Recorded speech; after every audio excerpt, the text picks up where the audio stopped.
ใกล้ๆเสือ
ไปพวกปวดมัน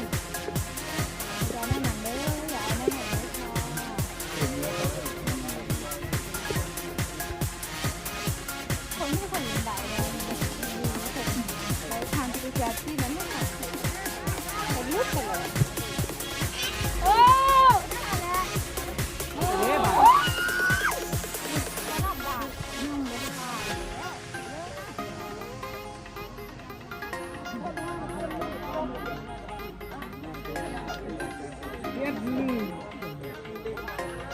โอ้สมาเตะไปไก่ไปกวางโดนคนไปแลนเนี่ยจะมาเมื่อย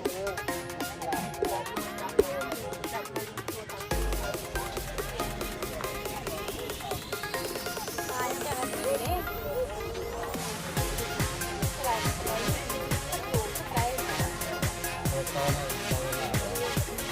ต่อแล้วค่ะไปเลย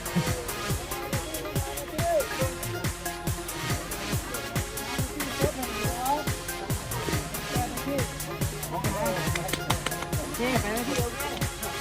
เลย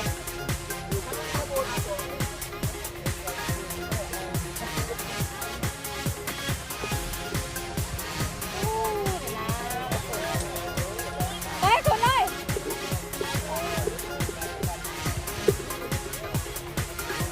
อุ้ย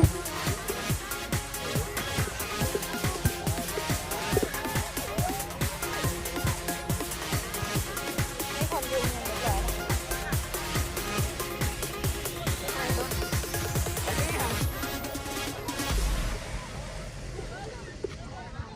แล้ว